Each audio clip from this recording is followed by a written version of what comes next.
Good evening there, YouTubers. So, as you can tell already, it's dark outside, and this video is going to be dark. Can't help it. You know, I film a lot at night. Sometimes it's just not convenient. Working during the day and everything, and then everything decides to break at night. Well, the Corolla wagon, I drove it to work tonight, used it on my route, and it did perfectly fine as far as, you know, reliability, started every time, yada yada, good stuff. However, I noticed that 45 mile an hour and above, it developed a terrible shake, like a rumbly, almost like a grinding, but it wasn't. It was more of like a really just deep vibration.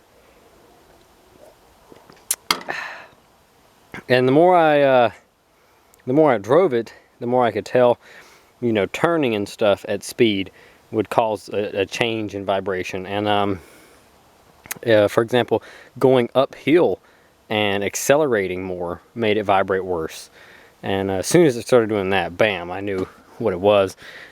So we've got the car jacked up, no jack stands, because I like to live life dangerously, and if this is what kills me, then oh fucking well. Here, I'm gonna get happy. Here we go, hold on. There we go. Tires under the car. How about that? Better? So my work lights are gone, like normal.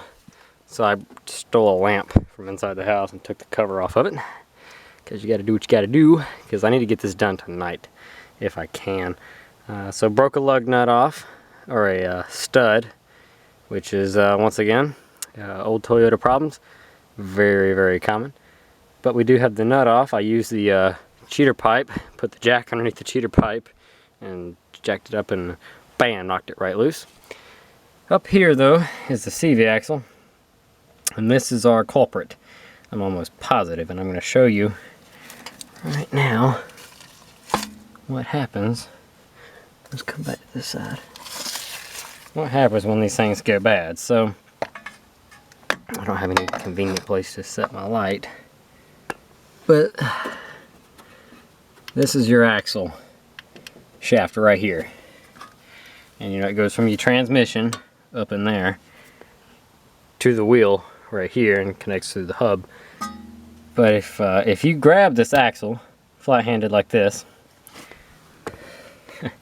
you can't see, and you move it in and out, there should only be, you know, 1/8 of an inch of movement at most.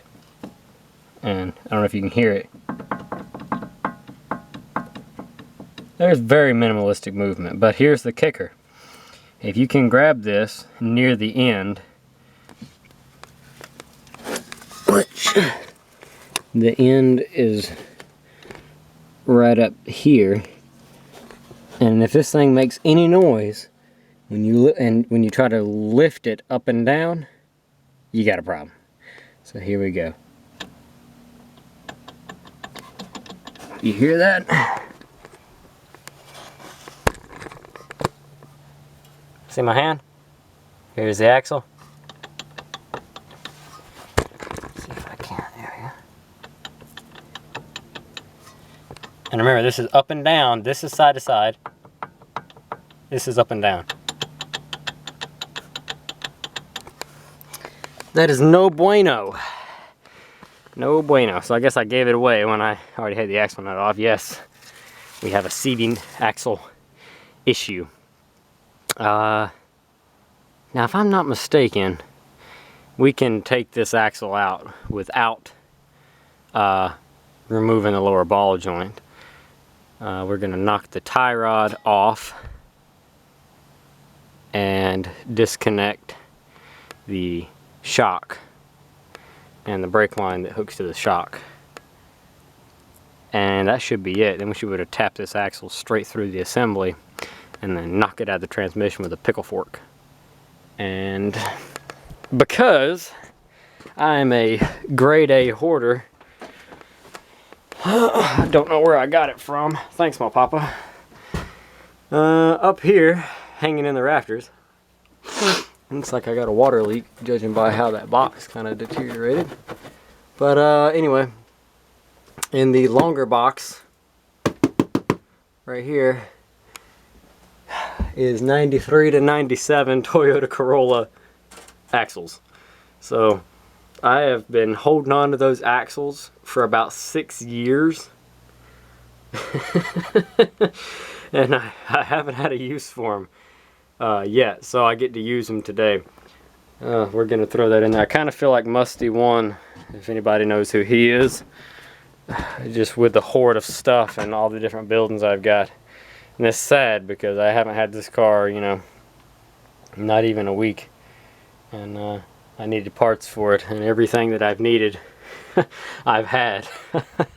So let's get this axle tapped out of the hub, get the bolts off for the shock, and try to get this axle out and the new one in fairly quickly. Oh, FYI, in case you're wondering, legend has it, I can't remember, I'm pretty sure though, because I checked again and it was the same, but automatic and straight drive axles are supposedly the same in these Corollas. And I've done it one other time, but I think it was from an automatic to a straight drive axle, which is what I have.